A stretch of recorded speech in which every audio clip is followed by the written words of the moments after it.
이야기입니다. 실명을 말하면 또 본인에게 신뢰가 될 수 있을 것 같아서 실명을 말을 못합니다. 30대까지만 해도 하나님을 믿지 않는 사람이었습니다. 그런데 다급할 때는 하나님을 찾았던 사람입니다. 그런데 가까이 지인에는 한 지인으로부터 공격을 당하는 공격적인 문자 메시지를 받았습니다. 그 문자 메시지를 받고 4월 동안이나 잠을 못 이뤘습니다. 그런데 그런 문자 폭력이 여러 달 동안 계속이 되었습니다. 그래서 하는 수 없이 이제는 이 일을 끝내야 되겠다 싶어서 그동안에 받았던 문자들을 전화국으로 가가지고 휴대폰을 휴대폰을 판매하는 곳으로 가가지고 그것을 이제 문자를 이렇게 문서를 이렇게 만들었습니다.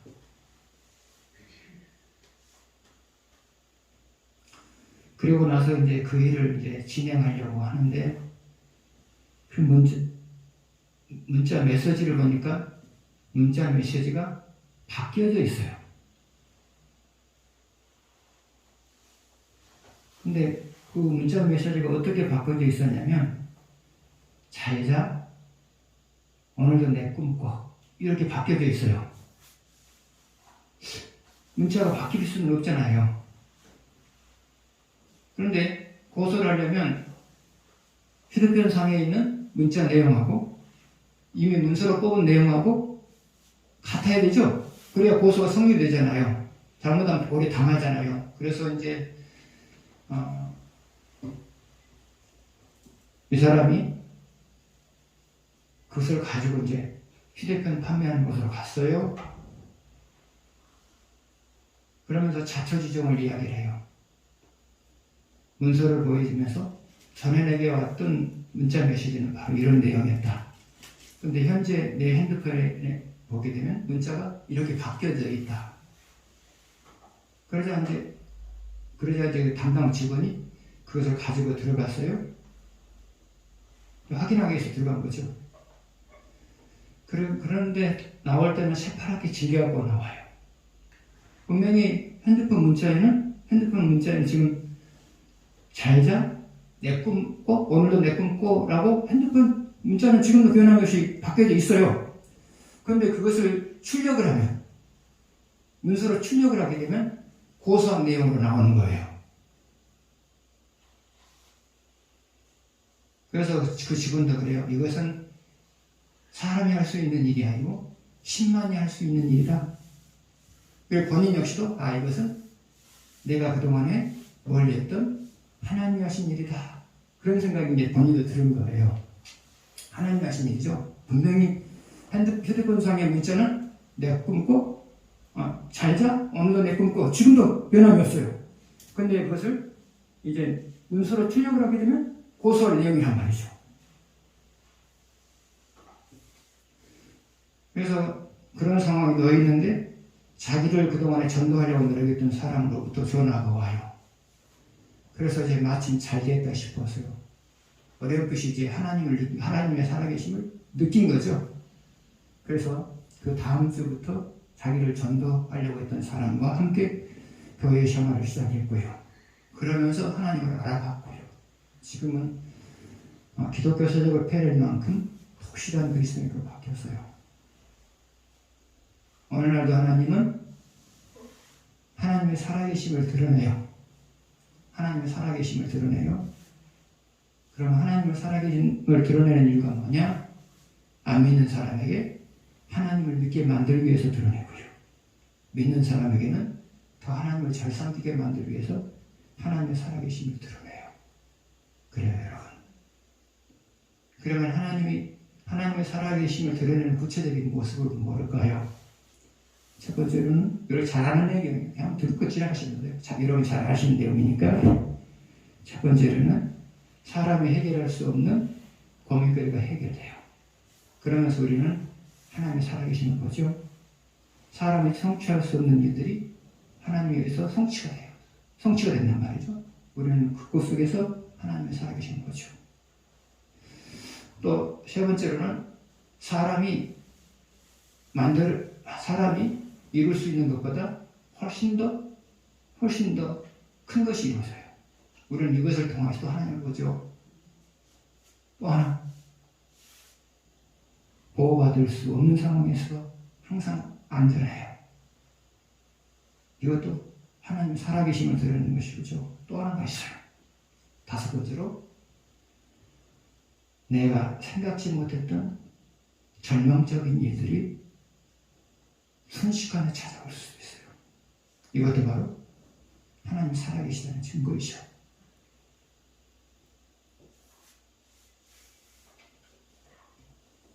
하나님은 오늘도 자기 자신의 살아계심을 드러내요. 그것은 믿지 않는 사람들을 믿게 만들기 위해서예요. 믿는 이들로 하여금 하나님을 더욱더 돈독하게 섬기게 만들기 위해서예요. 하나님은 항상 살아계세요.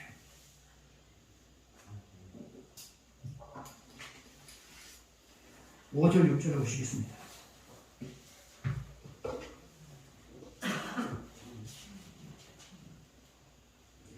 나는 내 큰 능력과 나의 쳐든 팔로 땅과 지상에 있는 사람과 짐승들을 만들고 내가 거기에 옳은 사람에게 그것을 주노라. 이제 내가 이 모든 땅을 내 종 바벨론의 왕 느부갓네살의 손에 주고 또 들짐승들을 그에게 주어서 섬기게 하였나니. 하나님이 땅을 만드셨어요. 그리고 땅에 사는 모든 것들을 만드셨어요. 땅에 사는 모든 것들이란 사람도 되고 짐승도 되고 그리고 식물도 되고요. 그리고 하나님은 그것만 만든 것이 아니죠. 또 나라도 만드셨죠. 이스라엘을 비롯한 나라도 만들었죠. 그런데 하나님께서는 이 만들어져 있는 모든 것을 누구에게 준다고 했어요?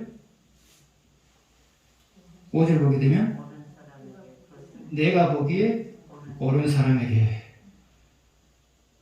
하나님이 땅을 만드셨어요. 그리고 땅에 사는 모든 것들을 만드셨어요. 그리고 나라도 만들었어요. 민족도 만들었어요. 그런데 하나님께서는 이 모든 것들을 누구에게 준다고요? 자기가 보기에 옳은 사람에게 준다는 거죠. 자기가 보기에 옳은 사람에게 준다는 거죠.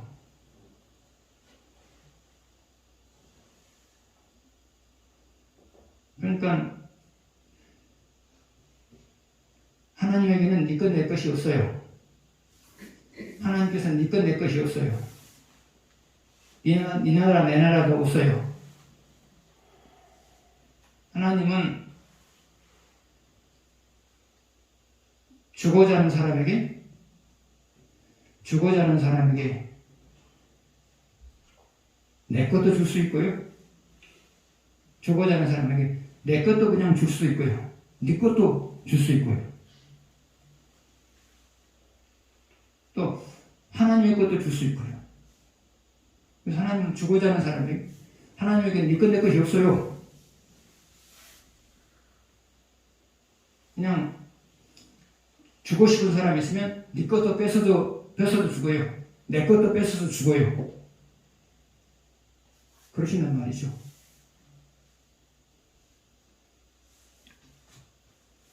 그러면 방금 5절 6절을 보게 되면 하나님이 보시기에 옳은 사람이 누구죠? 하나님 보시기에 좋은 사람이 누구죠? 6절 보면 나와 있죠. 하나님 보기에 옳은 사람이 누구죠? 6절에 나와 있어요. 여러분 상식적으로 대답하면 안 돼요. 6절을 보고 대답하세요. 하나님 보시기에 옳은 사람이 누구예요? 바벨론이에요. 바벨론이란 말이죠. 하나님 보시기에 옳은 사람이 누구라고요? 바벨론이요. 바벨론이에요.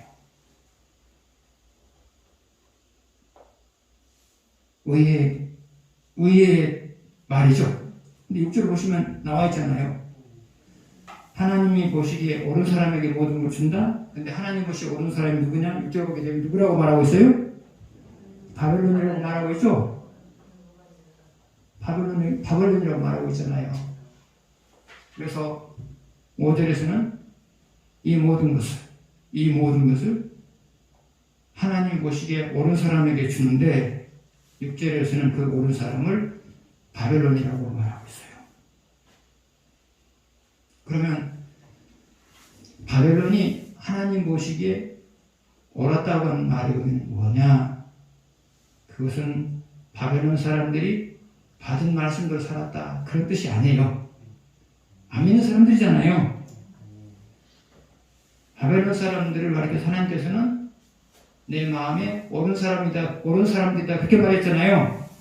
그런데 이것은 바벨론 사람들이 받은 말씀대로 살았기 때문에 그렇게 말한 게 아니고요.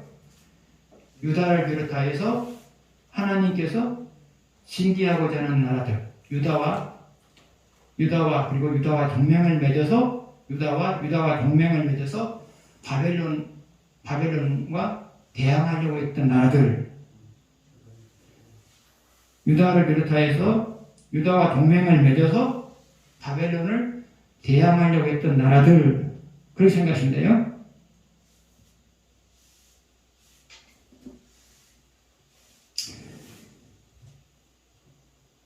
아무튼 하나님은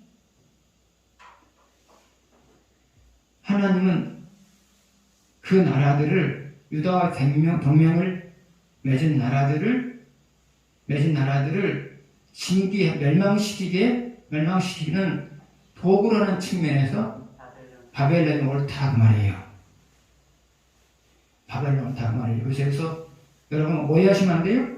바벨론이 받은 말씀대로 살았기 때문에 하나님께서 내 마음에 옳은 사람들이다 그렇게 말한 게 아니고요.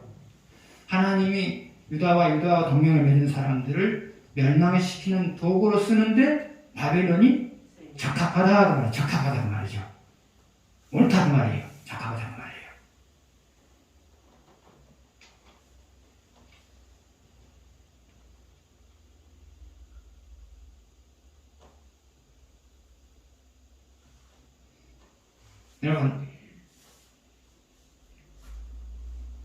여러분도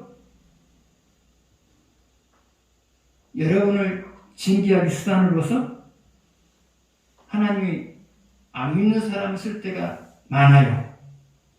하나님은 여러분을 징계하기 위한 도구로서 안 믿는 사람을 쓸 때가 많아요. 왜 그럴 것 같아요? 왜 안 믿는 사람을 쓸 것 같아요? 안 믿는 사람은 적합하지가 않아요. 왜 적합하지가 않느냐? 믿는 사람들은 항상 말씀을 근거로 살기 때문에 남의 것을 빼앗으려고 하지를 않죠. 그러니까 징계의 도구를 쓰기에는 적합하지가 않아요. 그러나 안 믿는 사람들은 적합해요. 수단과 방법을 가리지 않고 가질 수만 있으면 가지려고 하는 사람들이 안 믿는 사람들이란 말이죠. 그렇기 때문에 하나님께서는 여러분을 징계하기 위한 도구로서 믿는 사람을 쓰는 것이 아니라 누구를 쓴다고요? 믿지 않는 사람을 쓰는 거예요. 여러분은 이거 남과 싸워서 뺏으려고 하면 뺏겠어요? 안 뺏겠어요? 뺐어요? 못 뺐어요? 못 뺐죠? 못 뺐잖아요. 그러니까 여러분은 믿는 사람을 징계하기 위한 도구가 될 수가 없어요. 그래서 믿는 사람을 징계하기 위한 도구는 주로 안 믿는 사람을 쓴단 말이죠. 하나님 안 믿는 사람을요. 그들의 욕심을 자극해서 여러분의 것을 빼앗아갈 수 있도록 안 믿는 사람을 쓴단 말이죠. 지금 이것도 오늘도 마찬가지잖아요. 오늘 하나님께서 바벨론을 도구 쓰는 것도 마찬가지잖아요. 욕심을 자극해서 유다를 멸망시킨 거잖아요. 그러면 하나님이 안 믿는 사람들을 도구로, 징계의 도구로 삼아서 여러분에게 빼앗아갈 수 있는 것들은 뭐냐? 첫 번째로는 자리를 빼앗아가요. 자리를 빼앗아간단 말이죠. 어떻게 해요? 안 믿는 사람은 하나님께서 탁월하게 만들어요. 그리고 믿는 여러분들을 실수하게 만들어요. 그래서 자리를 뺏기게 한단 말이죠. 하나님이 여러분을 징계하고자 작정했을 때는 뭐 여러분은 그런 일이 안 나가겠죠. 여기 있는 사람들은 그런 일이 안 나가죠. 하나님이 하나님의 백성에게 징계를 통해서 자리를 뺏고자 할 때는 믿지 않는 사람들을 탁월하게 만들고요. 믿는 사람들을 왜소하게 만들고요. 지금 상황이 그렇잖아요. 하나님은 유다를 징계하게 해서 징계의 도구인 바벨론을 탁월하게 만들고요. 반면 유다를 왜소하게 만들었잖아요. 두 번째로 하나님이 믿는 사람들을 징계하고자 할 때 뺏기게 만드는 구체적인 것은 뭐냐? 그것은 재물이에요. 재물이에요. 그럼 어떻게 뺏기게 만드느냐?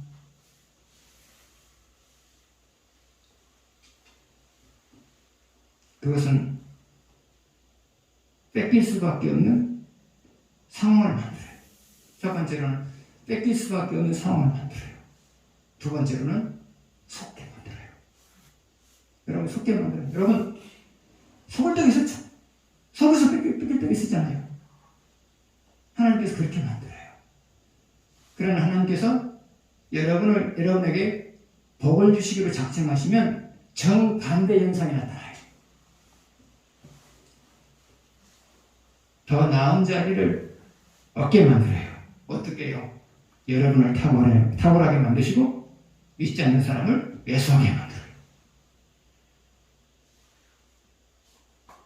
또 하나, 하나님은 여러분을 하여금 재물을 얻게 만들기 위해서 믿지 않는 사람을 돕는 사람을 붙여요. 그리고 믿지 않는 사람이 여러분에게 재물을 줄 수밖에 없는 상황을 만들어요. 성경에 보면 그런 내용이 나오죠.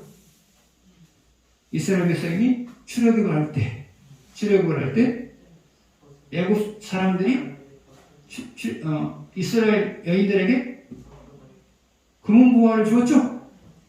주고 싶어서 줬어요? 하나님께 줄 수밖에 없는 상황을 만드니까 줬어요.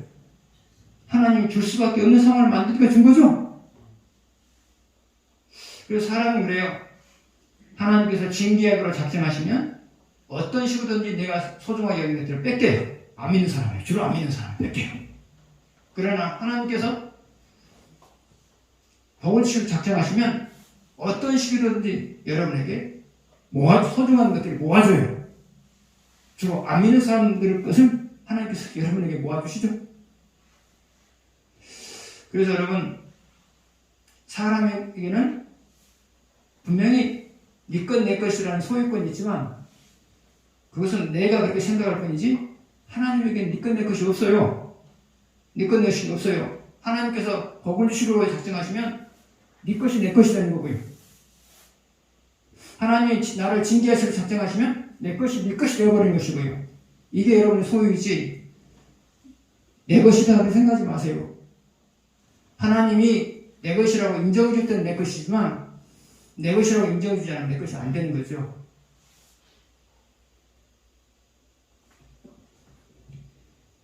실제로 보시겠습니다.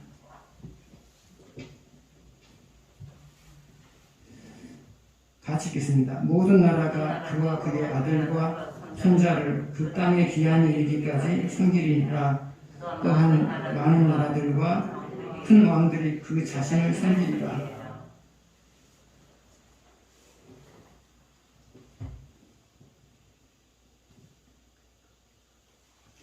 실제 앞부분을 보게 되면 모든 나라라고 하는 말이 나오죠. 모든 나라는 바로 유다 동맹군을 말해요. 유다와 동맹을 맺은 나라들을 말해요. 그러니까 당시에 유다가 바벨론보다 약하잖아요. 그리고 또 유다 주변에는 바벨론보다 약한 나라들이 또 있단 말이죠. 그래서 바벨론이 침공해올 것을 대비해서 이런 나라들이 동맹을 결성했단 말이죠. 이 동맹을 결성한 나라들이 바로 모든 나라들이란 말이죠. 유다와 동맹을 결성한 나라들이 바로 모든 나라들이란 말이죠. 그 다음에 그와 그의 아들과 손자를 그 땅에 기한이 이르기까지 섬기리라 하겠어요. 그는 누구를 가리켜요? 유다를 멸망시킨 느부갓네살 왕을 가리키죠. 그리고 그의 아들과 그의 손자를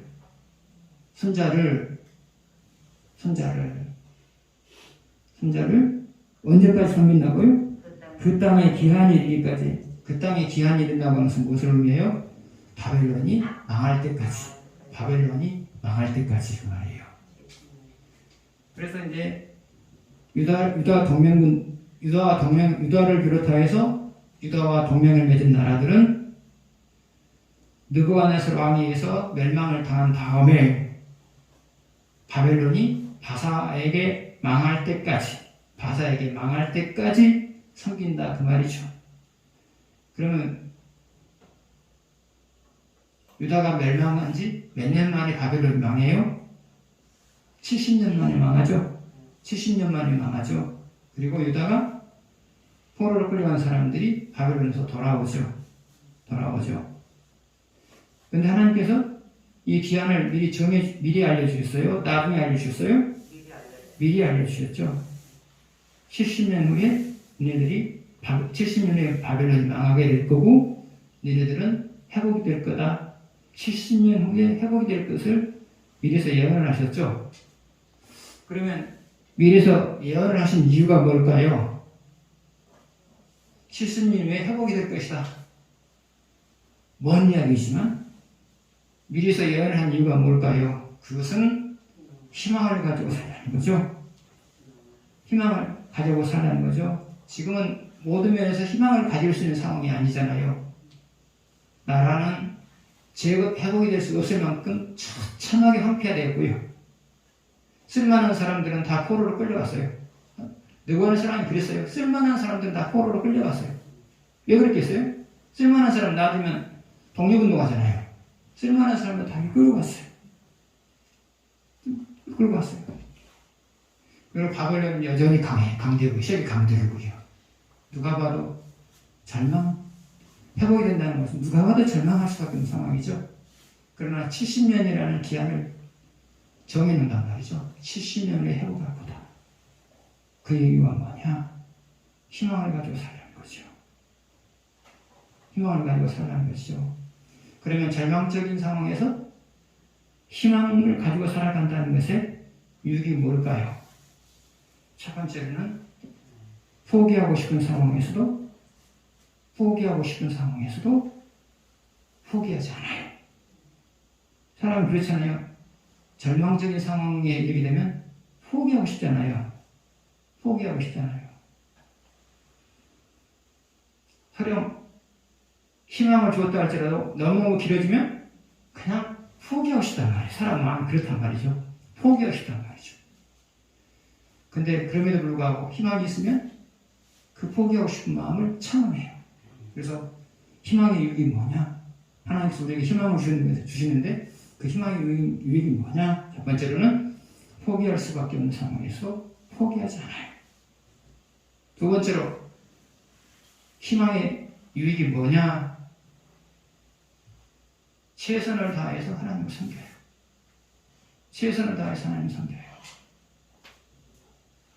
그러면 희망이 있는 사람들이 최선을 다해서 하나님을 섬긴 이유가 뭐냐? 이 희망이 현실로 나타나려면 최선을 다해서 하나님을 섬겨야 된다는 사실을 알아요. 그렇기 때문에 희망 있는 사람들은 절망적인 상황에서도 최선을 다해서 하나님을 섬겨요. 그러나 희망이 없는 사람은 신앙생활 자체를 포기하죠. 포기해버리죠. 세 번째로 희망의 유익이 뭐냐? 그것은 자기 삶에 대해서 최선을 다해요.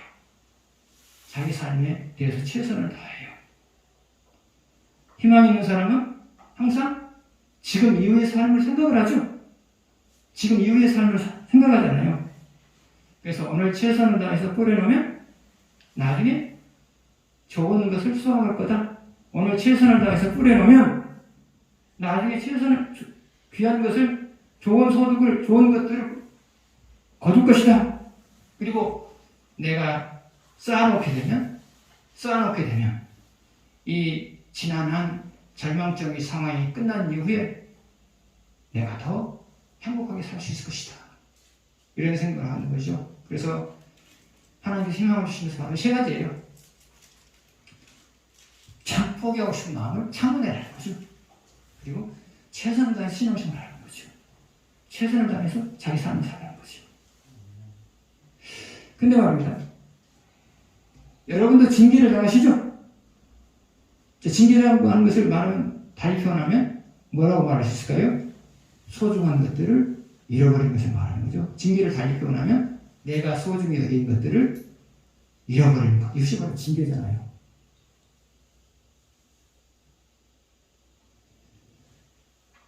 근데 징계를 받을 때 항상 여러분 염두에 둬야 될 것이 뭐냐? 하나님은 징계를 계획하시기 전에, 징계를 시작하기 전에 이미 회복시킬 계획을 세워놓았다. 이것을 항상 생각하셔야 돼요. 하나님은 여러분에게 징계를 시작하기 전에 회복시킬 때를 정해놓으셨다. 이것을 항상 생각하셔야 돼요. 그래서 여러분 징계를 받는 일이 별로 없겠지만 징계를 받았을 때 항상 그걸 생각하세요. 하나님은 나에게 징계를 하시기 전에 이미 회복시킬 기한을 정해놓으셨다. 이것을 잊지 말아야 돼요. 그래서 나는 회복이 될 때까지 포기하지 않고 참아내고, 회복이 될 때까지 신앙생활을 잘하고, 회복이 될 때까지 나는 내 삶에 대해서 최선을 다한다.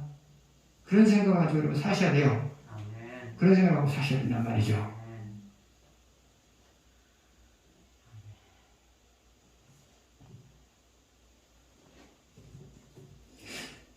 오늘 딱 설교 반 했거든요.